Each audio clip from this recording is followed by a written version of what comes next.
Hello and welcome to Playback, Tier 2 World's weekly showcase of our best stories from around the globe. Coming up, peacekeepers from an alliance of former Soviet states start pulling out of Kazakhstan as calm returns to the streets of Almaty.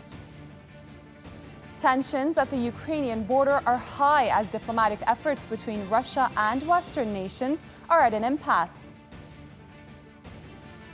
UK Prime Minister Boris Johnson publicly admits that he ignored COVID-19 restrictions that his own government imposed by attending a garden party during lockdown.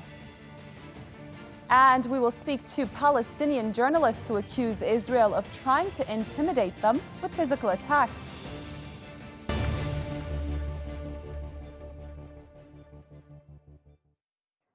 Kazakhstan's President Kassym-Jomart Tokayev says a Russian-led military alliance has begun withdrawing its troops from the country.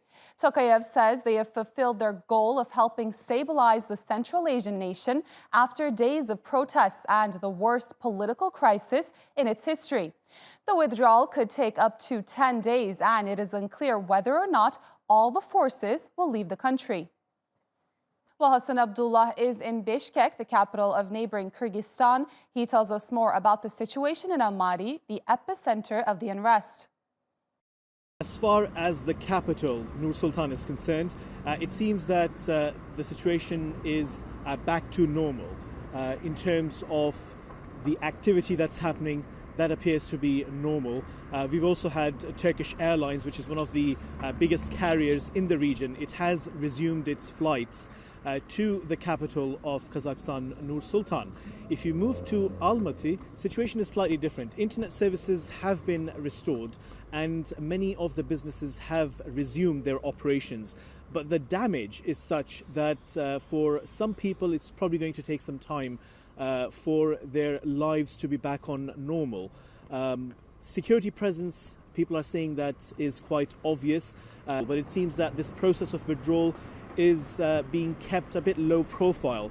We expect the withdrawal to be complete by the third week of January if we are to go by this statement of the president of Kazakhstan. The only breakdown the government is giving is it's saying that the latest figure, the updated figure, it said that 16 security forces personnel were killed, and the rest is basically putting them in the category of what it calls the terrorists, the troublemakers, and different labels that are being used by the government of Kazakhstan.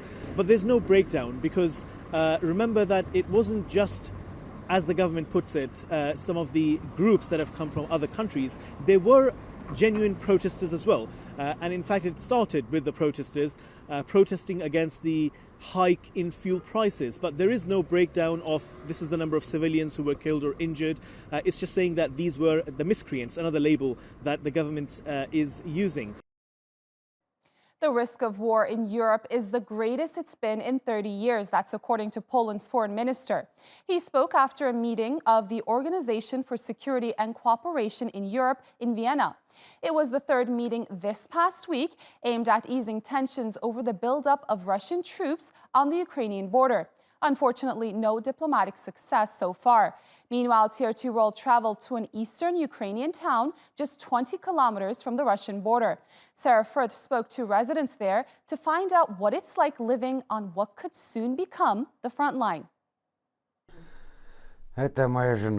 A photo is all Ivan Anikiyenko has left to remember his beloved wife, Helena. We knew each other from childhood. We were studying together. We've been together nearly our whole life. Helena was killed during shelling in 2015 when their town on the eastern outskirts of Mariupol was attacked by Russian-backed separatists. Her death makes no sense. A young, healthy woman just left the house and never came back. Ivan is taking us to the area where Helena died. She was at work as a nurse when she was killed when the town came under attack. We stood silently, but she was already dead. I took my daughter to show her where her mother died. She was crying so hard, we could not stop her crying. With this area just 20 kilometers from the front line, we ask Ivan how he feels about the current situation. During 8 years, we have a war and the international community are just taking their time. And if it carries on like this, the war will not end. Anton Tribukov was part of the Azov battalion that defended this town during the 2014 and 2015 attacks. Russia insists there is no plan to attack Ukraine. But Anton is doubtful. All of us understand that diplomacy and Russia is incompatible, because the diplomacy can win in a day, and in a day Russia can act aggressively. But Russia will not win in a war with Ukraine. But Anton says this time Ukraine is more prepared. Since 2014, our volunteers and veteran community got much stronger, and nowadays all civic activists will not stand back from the front line. Memorials in this town are a constant reminder of the consequences when diplomacy fails. This is the last checkpoint in Mariupol, and it's near to the 0 point beyond which is Russian-held territory. And this goes to show you the dangerously close proximity that civilians living here have to the escalating conflict with Russia. Sarah Firth, TRT World, Eastern Ukraine.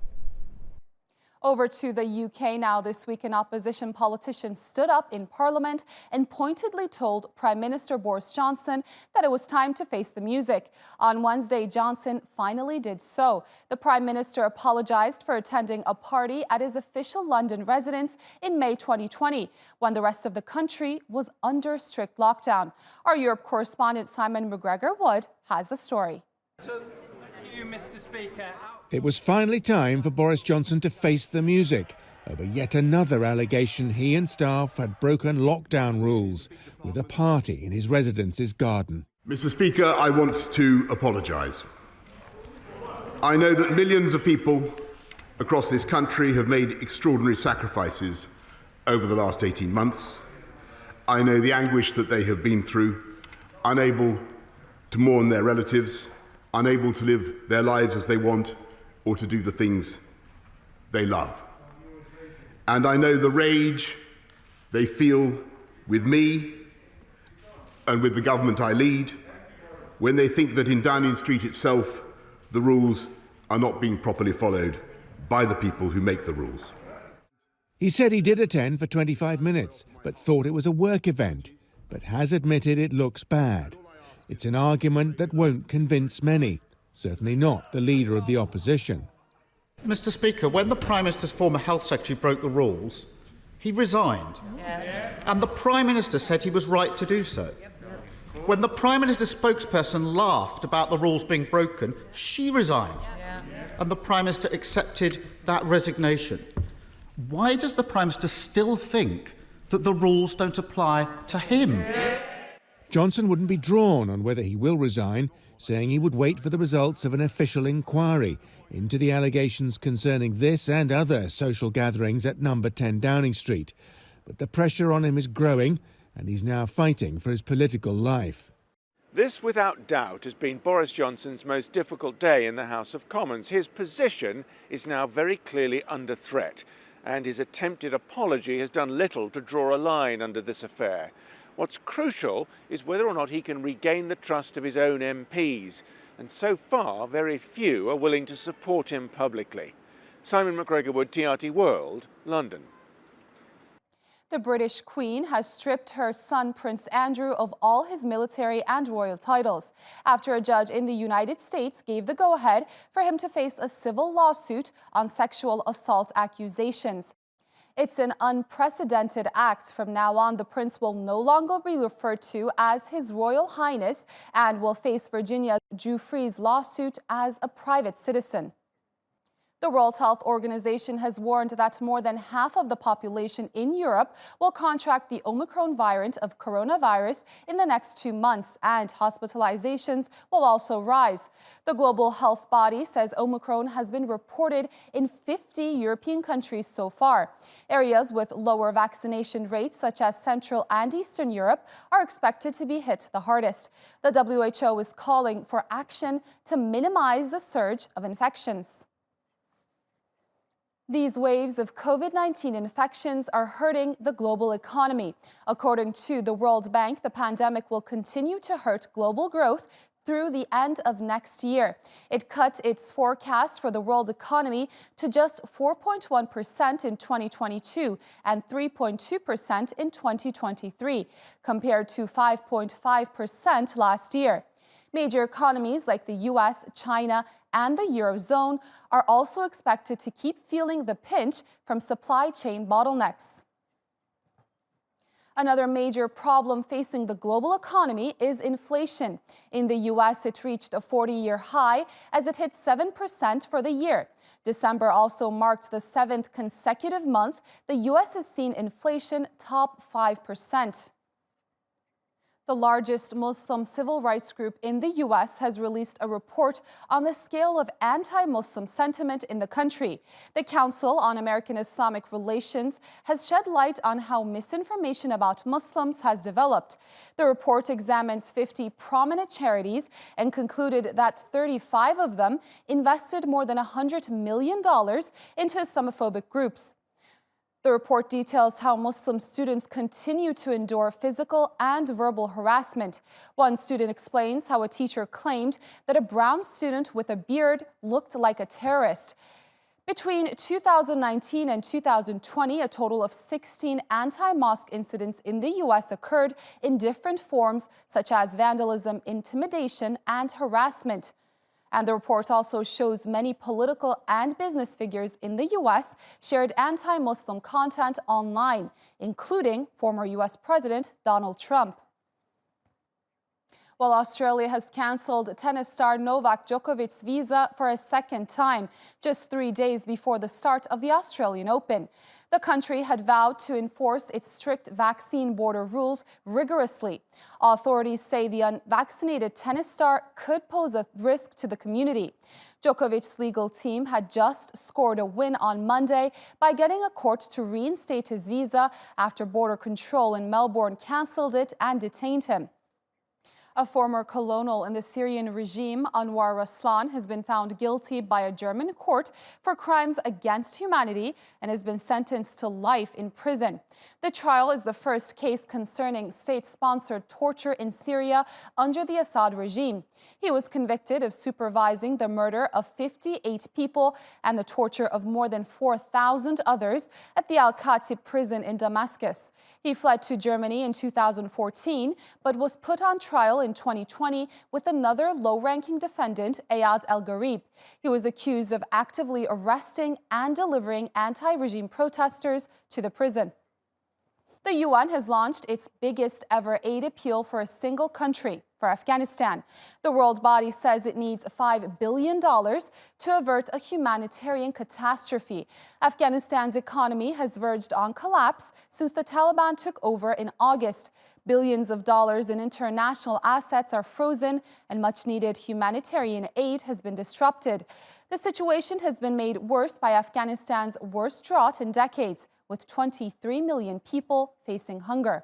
1 million children potentially suffering severe acute malnutrition. 1 million children. The figures are so hard to grasp when they're this kind of size, but 1 million children in Afghanistan at risk of that kind of malnutrition, if these things don't happen, is a shocking one. On January the 11th, 2002, the United States transferred the first prisoners to its detention center in Guantanamo Bay. Then President George W. Bush received assurances from his Justice Department that the camp could be considered outside U.S. legal jurisdiction, allowing prisoners to be held there for years without trial or even charge. Well, that's what happened to Mozambique, a British national who was released from Guantanamo in 2005. Our correspondent Mehmet Solmaz has his story. In 2001, Mozambique and his family moved to Afghanistan, which was under Taliban rule at the time, from Britain. They were there to work on a project, building a school for girls. But when the US invaded, he moved to Pakistan, where his family is originally from. One night in January of 2002, he was detained at his home in Islamabad by unidentified men, who he says were a group of Pakistani and American agents. After spending a year in secret detention sites in Afghanistan, he was transferred to Guantanamo Bay. In Guantanamo, there are no charges. They don't accuse you. They don't say that you have done this crime at this place at this time with this person, and we're going to take you to a court where you will have a judge, a jury, a defense and prosecution. That doesn't exist in Guantanamo. What exists in Guantanamo is the power of the US military.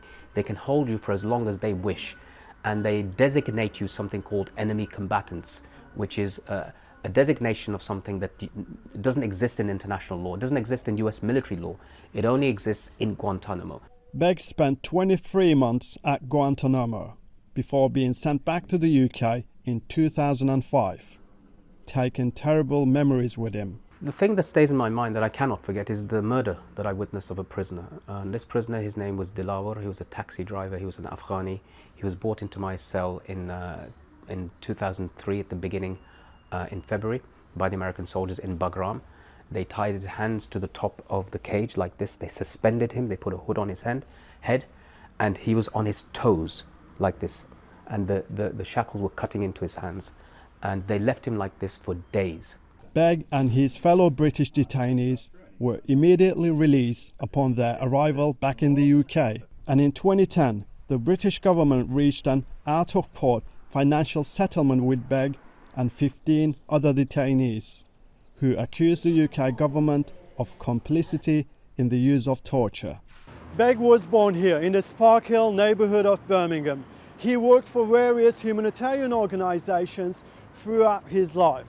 Following his release from Guantanamo, he returned back home and started campaigning for the release of other prisoners and against the extrajudicial practices that put them there. Since his return, Begg has been working with CAGE, a human rights organisation campaigning against Guantanamo and detention of suspects without a charge or trial. The total number of prisoners held in Guantanamo at the height was 779 prisoners. Now there's only 38 prisoners left. So that means the majority of these prisoners who were so-called Taliban, so-called Al-Qaeda, so-called terrorists are all now free. So if they were so bad, then why are they free? That's the first question. The second question is, what process is there to keep these people in prison in the first place? And that comes down to all the presidents. Although he welcomes President Joe Biden's promise to close Guantanamo and the clearing of further 7 detainees, Begg knows the return of Taliban rule in Afghanistan may extend the life of the detention center. Mehmet Solmaz, TRT World, Birmingham. The Pakistani government has launched an investigation after more than 20 people died near the popular resort town of Muri. Thousands of tourists had flocked to the area for a weekend getaway, but as Sarah Balter reports, an unprecedented snowstorm left many of them at the center of a shocking tragedy. A day trip to a winter resort in the Galyat Mountains ended with thousands of visitors caught in a record-breaking snowstorm overnight on Saturday. Many heading to the town of Muri were trapped in their cars and froze to death inside. The blizzard brought temperatures down to -8 degrees Celsius. Officials say many of the victims died of hypothermia or carbon monoxide poisoning from their car heaters. Some tourists died in cars. Trees fell on them and killed them. I just came back from the area. The army is doing rescue work, but the highway police and army will have to spend another day on rescue efforts. The traffic jams are bad. Officials reported around 150,000 people arrived in Muri at the same time as the storm, much more than the area could handle. Overnight, around 1,000 vehicles were cleared from here. There is a bad situation in Kuldana and Barian. We have ordered heavy machinery for clearing snow, and as the Kuldana and Barian areas are cleared, this area will be cleared as well. The government is blaming tourists for crowding a site where winter snowfall is known to close roads. But a backlash of anger towards officials is growing for allowing so many to enter there in the first place. Among the dead, a policeman, his wife, and 6 children. I still can't believe it, even after I heard about the tragic incident. The whole country is grieving along with the family. Officials have opened shelters for those still stranded, but many, including local residents, face severe gas and water shortages as authorities work to clear the roads. Sarah Balter, TRT World. Intimidation, imprisonment, and physical attacks. These are just some of the risks journalists face in some parts of the world for simply doing their job. In Palestine's occupied territories, journalists say Israeli soldiers are ramping up their attacks with devastating consequences. Mohammed Al-Qasim went to meet some of the reporters taking on the risks. Palestinian cameraman Muad Amarni was doing his job. He was covering a protest near Hebron in the occupied West Bank when an Israeli soldier shot him in the eye. In one instant, he was deprived of half his sight, and he lost his career as well. It's difficult for me as a journalist who relies heavily on his eyes to do his job, psychologically and physically, to be able to hold a camera and work. We usually have one eye on the camera and the other on the action. The bullet is lodged in Amarni's head, and a year and a half later, he's still in pain. He's only one of the Palestinian journalists injured while doing their jobs. They accuse the Israeli army of targeting them. Amit Shhade, who covers the occupied West Bank for Al Arabi TV, says that since the war in Gaza last May, Israeli soldiers' intimidation of journalists has increased. I was attacked at the Kalandia checkpoint and Al Jalama checkpoint, Hawara and Beta. Everywhere we are working, rubber bullets and tear gas canisters are fired directly at journalists. Just last week, photographer Faiz Abu Rumele from Jerusalem was injured when Israeli settlers attacked him at the entrance of a hospital. The attack was captured on camera. Palestinian journalists believe both the Israeli army and settlers are targeting them. Since 2000, more than 6,000 attacks have been recorded, and 53 members of the press have been killed in the occupied Palestinian territories. Reporter Fatin Alwan has covered the Palestinian territories for more than 2 decades. She thought wearing her gear with the word press on it would protect her. A soldier came up to me, standing 3 meters away, holding his gun up, pointing it up, putting it down, and I thought like I'm wearing my full gear as a journalist, my vest, my microphone and everything, thinking that he will not shoot.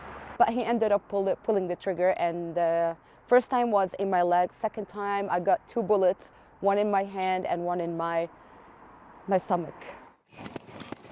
Israel denies targeting members of the media, but Shhade says its soldiers are indeed doing so, and the goal is to sow fear among journalists.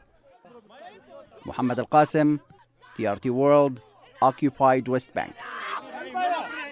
Every year, around 6 million tons of used coffee grounds end up in landfills worldwide.